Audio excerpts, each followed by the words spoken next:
21-year-old Dreasjon Reed met his untimely fate in May of 2020 when he was killed by an Indianapolis police officer while fleeing from law enforcement and live streaming the pursuit on social media. The chase began after officers noticed Reed's Corolla traveling at nearly 90 miles per hour and blowing through red lights. A few minutes later, the pursuit was called off, most likely for safety reasons. But law enforcement's efforts to catch up with Reed resumed just 6 minutes after that, when an officer saw the fleeing suspect's car pulling into a parking lot behind a building. Reed ditched the car and fled on foot, ignoring Officer Deshields Mercer's commands to stop and prompting the officer to deploy their taser. A shootout ensued, killing Reed at the scene while Mercer survives without injury. According to police, Reed had pointed a gun that was found near his body at the pursuing cop, influencing the officer's decision to discharge their service weapon. An investigation found that Reed had fired 2 shots from his gun while Mercer fired 13 bullets. And Mercer was ultimately cleared of any wrongdoing despite widespread protest over Reed's death. In early 2023, the city of Indianapolis agreed to pay Reed's mother $390,000 to settle a wrongful death lawsuit while maintaining that the payout was not an admission of liability or guilt. Number 19. Onasi Olio-Rojas. In December 2016, 20-year-old Onasi Olio-Rojas went live on Facebook while driving erratically along US Route 6 in Providence, Rhode Island. In the video, the Pawtucket resident's speedometer could be seen hitting 116 miles per hour as he weaved in and out of traffic. Shortly after the video ended, he lost control of his Honda Civic and hit a garbage truck as it entered the highway, sending the Civic across 3 lanes of traffic and into the middle barrier. Emergency responders extricated Olio-Rojas from the car and rushed him to the hospital in critical condition, while the garbage truck driver was fortunate enough to avoid any injuries. As it turned out, Olio-Rojas was driving with a suspended license at the time of the wreck. He had several previous traffic violations on his record, including a past citation for texting while driving. In March of 2017, he pleaded no contest to reckless driving and driving with a suspended license. He received a 1-year prison sentence but managed to avoid actual time behind bars, with 6 months to be served on home detention and the other 6 months suspended with probation. While serving his probation time later that year, in October 2017, Olio-Rojas crashed his car again, this time while driving on Interstate 95 in Providence. He claimed that he didn't know he was on probation and was arrested for driving on a suspended license and violating his supervision. Olio-Rojas was remanded without bail following an initial court hearing, but updates on the case have not been forthcoming, leaving the outcome unclear. Number 18. Anthony Vella. YouTuber Anthony Vella was lucky to be alive after crashing his paramotor in the Texas desert in 2024. The accident happened in the Enchanted Rock State Park just outside Austin, where the then 33-year-old was test flying his new BGD Lunar 3 machine. Vella was traveling between 85 and 100 feet above the ground at 50 miles per hour when the paramotor suddenly collapsed, sending the father of 4 plunging to the ground. He suffered devastating injuries and was stranded for nearly an hour before rescue arrived. Speaking from his hospital bed in a follow-up video, Vella explained that the crash resulted from a tension knot in his gear that he hadn't noticed. It caused the machine to collapse, which is the same effect that one can expect if they apply a paramotor's brakes while fully accelerated. Vella made it clear that the paramotor's manufacturer was not responsible for the wreck and that his own failure to notice the tension knot was solely to blame. Along with the footage explaining what had happened, Vella shared video of the accident itself, along with the trigger warning due to the potentially upsetting nature of the clip. In the video, he could be heard telling a 911 dispatcher that his arm was totally snapped, while reassuring her that he was going to be fine and not to worry. Vella appears to be walking again and has continued to document his recovery on Instagram, where he shares his gratitude for the progress he has made along his healing journey. Number 17. Scott Deshields Jr. In what was later described as a terrifying freak accident, gun enthusiast, YouTuber, and former Kentucky State Trooper Scott Deshields Jr. suffered horrific injuries after a rifle exploded due to faulty ammunition, tearing a hole through his neck and puncturing his lung. The incident occurred in April of 2021 while Deshields was filming a video of himself test shooting a Serbu RN50 rifle. In the footage, he could be heard explaining that he had been using that particular type of ammunition for a long time, but that it was acting a little funny that day. More specifically, Deshields noticed that some of the rounds were not traveling along their intended trajectory. He later explained that he had no way of knowing this, but that the last round he put into the rifle was extra hot, Video of the explosion showed Deshields' protective goggles and baseball cap flying off his head as the back of the gun smacked into his face, sending him backwards out of his seat and onto the ground. In an Instagram post discussing the accident and documenting his recovery, he wrote that a 1-inch piece of metal cut his jugular vein and punctured his right lung, causing the lung to fill with blood and collapse. Additionally, Deshields instantly went blind in one eye, and the impact broke several bones in his face, including his nose. He also suffered from broken ribs and a snapped index finger. Deshields regained his vision the following day after being rushed to the emergency room by his father and airlifted to another facility, but he faced a lengthy road to recovery for his other injuries, which left him bedridden and intubated at the hospital. He told his followers that according to the doctors who treated him, most people die from the type of blood loss that he suffered. Deshields credited the hospital's trauma team with saving his life, but has not allowed the traumatic incident to stop him from getting back to doing what he loves and continuing to share his love for firearms with his dedicated followers. Number 16. Anthony Armour. Anthony 8 Booth Armour of Orange County, California became internet famous for his death-defying stunts, which included jumping into swimming pools from heights that are undoubtedly considered unsafe. In 2016, the then 28-year-old accrued 56,000 followers and counting over a 2-month period. But his success wasn't without challenges, and he began to experience the consequences of his dangerous behavior later that year, starting with a visit from law enforcement at his Laguna Niguel home. The police had learned about Armour's 129-foot jump from a condo building into Newport Harbor, which, in addition to being dangerous, also happened to be illegal. He was charged with 4 misdemeanors, including unauthorized entry of a dwelling and trespassing with intent to interfere with business. Things soon worsened for Armour when he missed his intended target and smacked his legs on the surrounding concrete during his 8th pool drop. He shattered both ankles before plunging headfirst into the water and was later criticized for creating a crowdfunding campaign asking for $10,000, which garnered nearly $3,700 in donations. In July of 2017, Armour pleaded guilty as charged. He was sentenced to a day in county jail, along with 3 years of informal probation and 100 hours of community service. Armour remains active on social media, and based on his content, he appears to still be performing life-risking stunts despite his past legal problems and injuries. Number 15. Michaela Rylaarsdam. 31-year-old California-based OnlyFans model Michaela Brice Rylaarsdam, aka Ashley Sinkal, is facing a second-degree murder charge for the death of 55-year-old Michael Dale, who was fatally suffocated during a kinky on-camera BDSM session at his Escondido home. Emergency responders rushed to the scene in April 2023 after receiving a 911 call and found Rylaarsdam performing CPR on Dale, who was declared brain dead at a nearby hospital. According to reports, Dale had paid Rylaarsdam $11,000 to fulfill certain fetish fantasies, including being wrapped like a mummy with saran wrap. He also asked the mother of 3 to glue a pair of women's boots to his feet and to seal his eyelids shut with glue. When police arrived, he was unresponsive with a plastic bag over his head with saran wrap over it, and his face was also duct taped. The bag had been over Dale's head for an estimated 8 minutes or more, and the medical examiner ruled his death a homicide by asphyxiation. During the 2-year investigation that ensued, police found no evidence that Dale had asked Rylaarsdam to secure a plastic bag around his head. They also uncovered a social media video that Rylaarsdam had recorded while Dale lay in the background with the bag duct taped and saran wrapped to his head. After considering the evidence, prosecutors decided to move forward with a murder charge against Rylaarsdam, who is being held in the San Diego County Jail without bail as she awaits the outcome of her case. Number 14. Brice Bennett.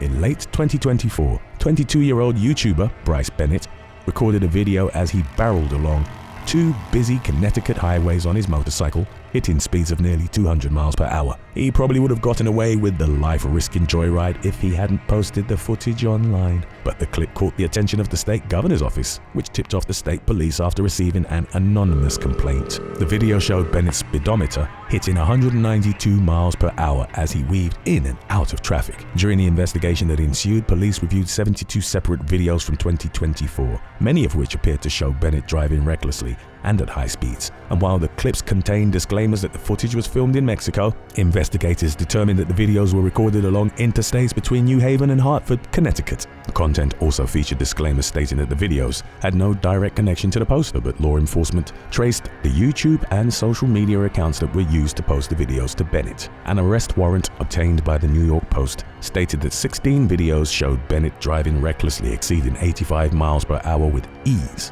while unsafely passing other motorists and demonstrating other illegal driving habits. He was arrested at his Bloomfield home in April of 2025 on charges of reckless endangerment, reckless driving, and failure to drive in the proper lane. The case is ongoing and Bennett is currently free on a $5,000 cash bond. Number 13. Mykhailo Viktorovych Polyakov.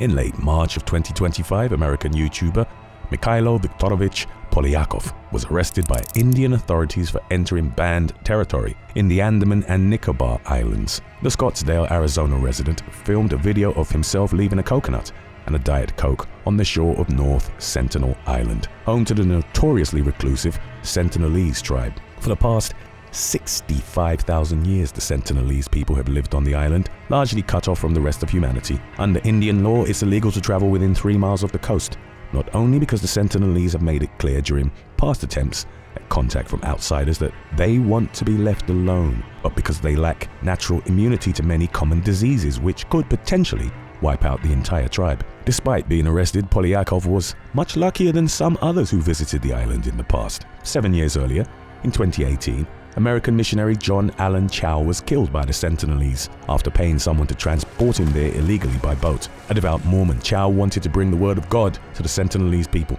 and he paid for the decision with his life. Polyakov's experience was, by contrast, far less eventful. He failed to make contact with the Sentinelese and left the island after attempting to generate a reaction from the tribe for about an hour. Some fishermen who saw him on his return journey informed the authorities, who wasted no time arresting Polyakov when he arrived at Port Blair. The thrill-seeking YouTuber remains in custody while awaiting his next court hearing, which is scheduled for April 29th. Number 12. Airi Sato. 22-year-old Japanese YouTuber Airi Sato was live streaming along a Tokyo street on the morning of March 11, 2025, when a man attacked her seemingly out of nowhere and stabbed her to death. But this was no random slaying, according to investigators, later identified as 42-year-old Kenichi Kenji Takano.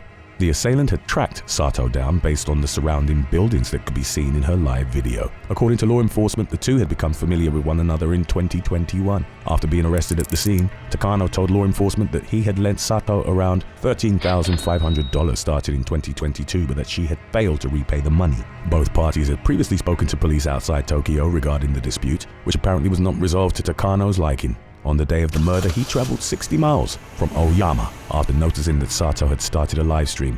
After locating the influencer, he stabbed her in the neck and chest using 2 knives, which were found in his possession by responding officers. Bystanders later described hearing roughly 15 seconds of screaming before Sato fell silent. She was pronounced dead at a nearby hospital, and Takano is facing a murder charge for his actions, despite claiming that he did not intend to kill the young woman. Number 11. Elliot Eastman. After marrying his wife, Carisha Jala, in the Philippines in July of 2023, YouTuber Elliot Eastman moved to the country to pursue their future together. The Vermont native settled in the coastal municipality of Sibuku, where he made videos documenting his new life, but his internet following seems to have made him a target for criminals. And in October 2024, he was kidnapped from his home by a group of 4 captors. The intruders entered the residence while posing as police officers, then shot Eastman in the abdomen and leg to prevent him from escaping. They forced the content creator onto a motorboat and sped off into the Sulu Sea, sparking a massive search for Eastman. In an unusual twist, the abductors never released a demand for ransom. They also never procured proof that Eastman was still alive, leading to the conclusion 2 months after the kidnapping that he had most likely been murdered. Police believe that Eastman probably bled to death from his gunshot wounds and that his body was thrown into the sea. At around the same time authorities announced their belief that Eastman was dead, they revealed that several suspects had been arrested in connection with the case. 3 suspects were killed during a shootout with law enforcement, and the theory about Eastman bleeding to death and being dumped in the sea was corroborated by a relative of one of the kidnappers. According to investigators, the suspects were not members of any of the organized rebel groups that are infamously known for kidnapping Westerners throughout the country, but are believed to be an impoverished group of opportunists who attempted to capitalize on Eastman's presence in the poor coastal town. In the weeks and months leading up to his death, Eastman had posted a series of increasingly ominous videos expressing his fear that something bad was going to happen to him, indicating that he knew trouble was on the horizon. Authorities said that they would continue to investigate the case but did not seem hopeful that the YouTuber might somehow still be alive. Number 10. Roosevelt Rankins Jr.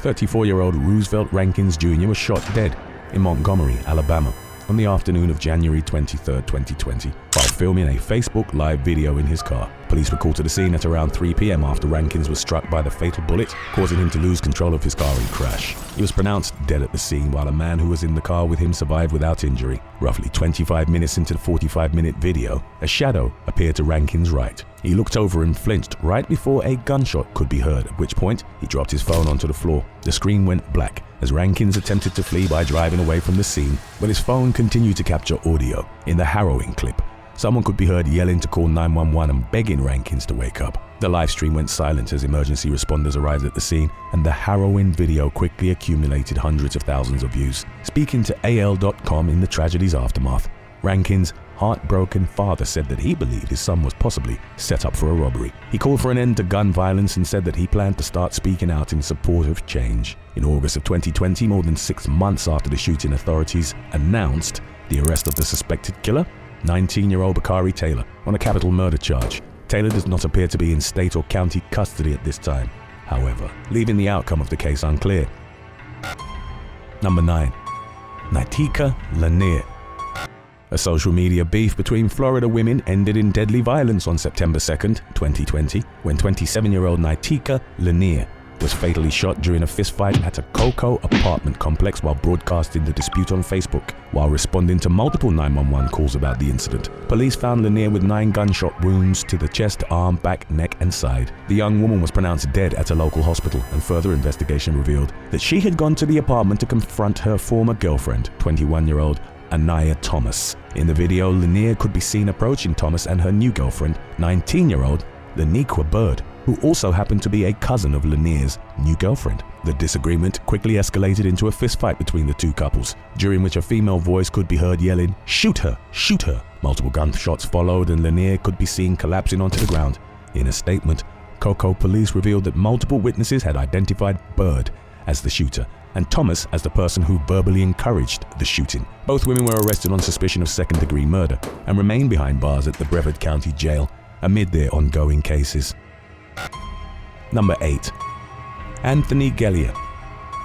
While most of America was glued to their TV sets on the night of the November 8th, 2016 presidential election, one Michigan man was busy live streaming the home invasion and murder of a young woman at her Jackson residence. During the 25-minute video, the killer, a man in his early 20s named Anthony Gelia, kicked in the front door of the house while waving a handgun in front of the camera. He could be heard making threatening remarks about law enforcement, passers-by, and people watching the live stream, but his anger was ultimately directed toward 26-year-old Brittany Southwell, who was shot dead during Gelia's rampage. By the time Gelia fired several shots inside the residence, it was impossible to see what was happening in the video, but his phone continued to record audio as several people screamed in terror in response to the gunfire. Southwell was holding her infant child in her arms when she was shot, resulting in charges against Gelia of first-degree murder, first-degree home invasion, and a felony gun count. During his trial, in March of 2018, Gelia argued that he did not mean to kill Southwell. According to his attorney, he fired the fatal gunshot through a door, unaware that Southwell was on the other side, and he therefore lacked the intent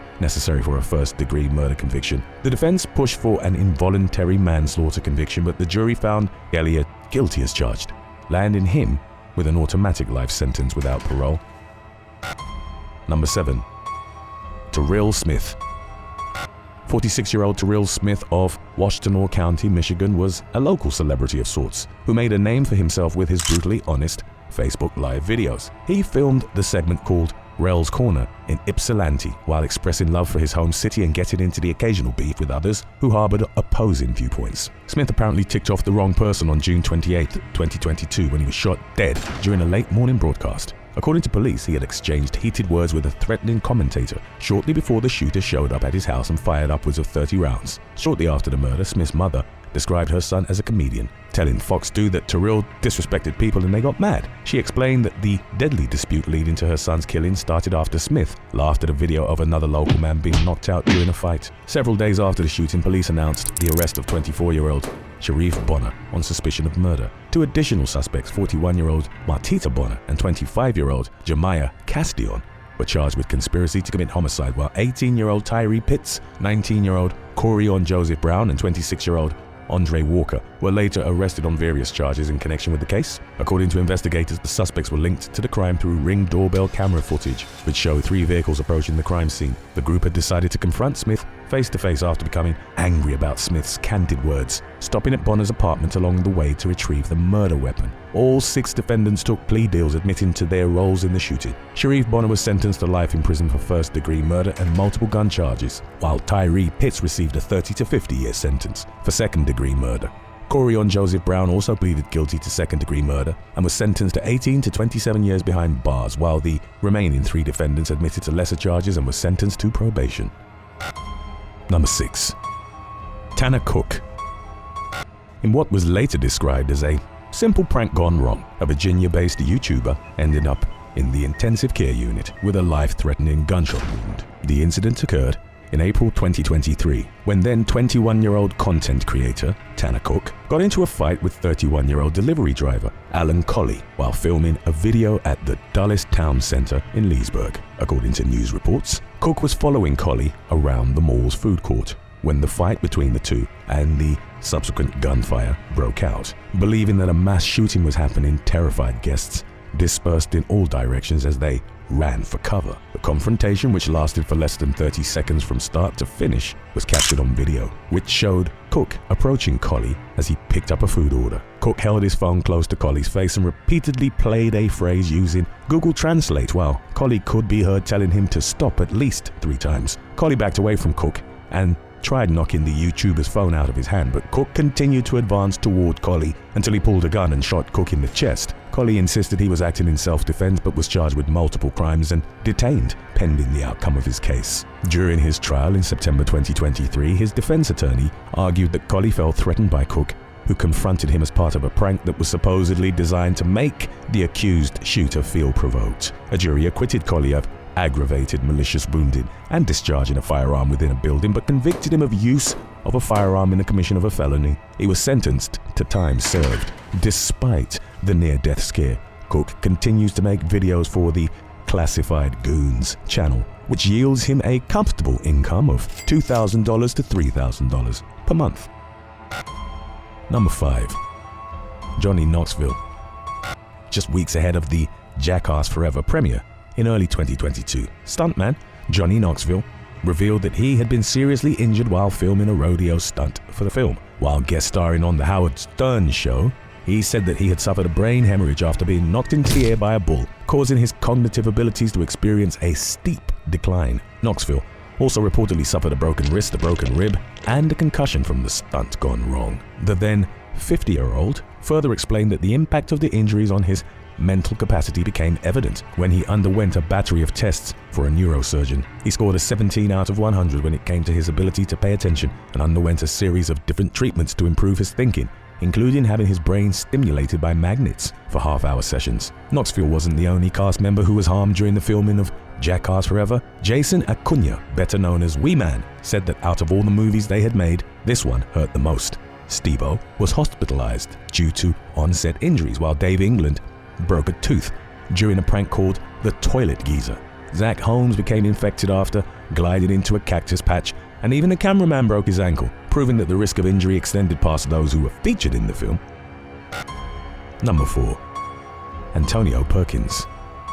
28-year-old Antonio Perkins was live streaming in his Chicago neighborhood on a quiet Wednesday evening in June of 2016 when a dozen successive gunshots suddenly rang out shortly before 9 p.m. Perkins dropped his camera onto the ground and the screen went dark, while bystanders could be heard yelling in disbelief at what they had just seen. The young man had been shot in the neck and was soon pronounced dead at a nearby hospital. At the time, Facebook had varying policies governing whether it allowed these types of videos to remain viewable to the public. In Perkins' case, the platform added a disclaimer warning viewers that the material might be upsetting. The footage quickly garnered hundreds of thousands of views, but the transparency of the material did not seem to help in terms of identifying the shooter. There have been updates on the case since the story of the live-streamed shooting initially made headlines, indicating that Perkins' killer most likely remains at large. Number 3. Scott McLean.